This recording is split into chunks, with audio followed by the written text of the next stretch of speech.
Hello everybody and welcome to my TikTok. If you've been following me for a while, you can just scroll on if you want, because this isn't new information for you, but it's been a long time since I did a, hey, this is me, video, so I thought I would do one up and welcome anybody new to my page. Hope everybody's doing well. My name is Beth. I am 35 years old from Ontario, Canada. I am on disability. I may not look disabled to you, and that's understandable, because I understand I don't necessarily fit the bill of a disabled person, but I have multiple invisible disabilities. So let's talk about them. So, first things first is I have mental disabilities. I have mental health issues. So I have borderline personality disorder, bipolar 2 manic, anxiety, ADHD, and PTSD caused from an abusive relationship, as well as depression. So all of those together make it very, very difficult for me to be able to go to work, whether it's from home or at the house, and handle any situation that's given to me. It's not impossible, but it's very, very difficult. And I have lost many jobs, whether it's due to not being able to go to work because I'm having a really bad mental health day, or going to work and having a mental health breakdown. And I never understood why until I was received with these diagnoses. I was diagnosed with depression at the age of 16. And then I was diagnosed with bipolar in 2020, I believe. No, we're in 2024. That's too recent. 2012, 2013 maybe. I remember I was diagnosed with it when I was seeing a psychiatrist to go through for bariatric surgery for the very first time. That's who diagnosed me with bipolar. And then most recently, when I tried to go for bariatric surgery again, a couple years ago now, 2022, I tried to go for bariatric surgery again. I was seen with another psychiatrist who diagnosed me with borderline personality. Anxiety has been diagnosed for as long as I can remember. Even as a child, I was a very anxious child. And then the PTSD, again, was determined through counseling after I got out of the abusive relationship. So that's just my mental health. I'm all sorts of fucked up. Now let's get into physical health. So I have asthma. That's not part of the disability, though, because it's very well managed. I don't often have asthma attacks. It has to be like really, really, really cold out, or really, really, really humid out, or when I get sick, or if I'm doing heavy physical activity. That's usually what triggers my asthma. I have osteoarthritis, sorry. Hopefully I don't get osteoporosis. The osteoarthritis, and I have limited mobility due to that. As well as, I'm sure being obese has an impact on that as well, I won't deny. And for that reason, I'm in a wheelchair whenever I have to go out to certain appointments, or to do my shopping, like grocery shopping or whatever.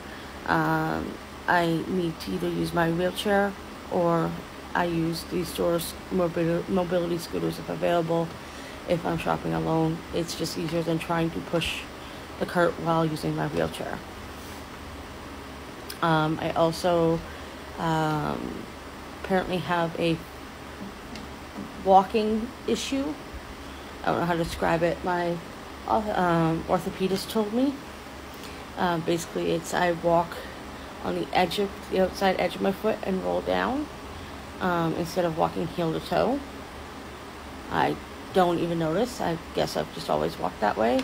For that reason, they have me with AFOs, which are ankle foot orthotics, or braces.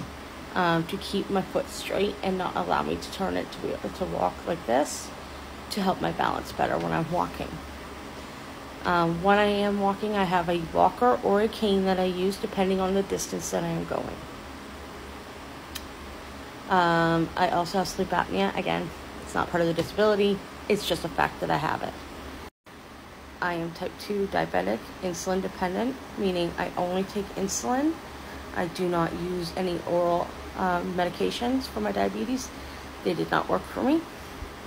But I'm also insulin dependent, which is apparently a lot of type 2s are, and it just means that my body does not use the insulin it has properly, nor does it use the fake insulin properly.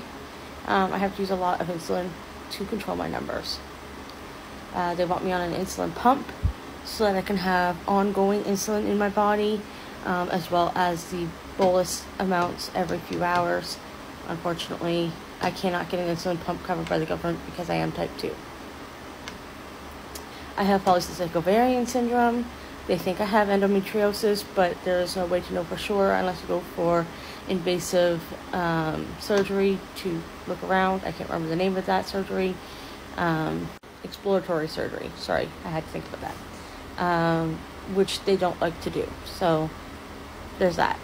There's really nothing they could do for it anyways. I have costochondritis, which just means I get inflammation in the chest. Really, the only thing I can do for that is when I'm having a flare of that, it's take some anti-inflammatories, drink a hot tea, try to relax, that kind of thing. Going back to the PCOS and endometriosis, I also have what they call dysmenorrhea, which means my cycles are really, really heavy and really, really painful.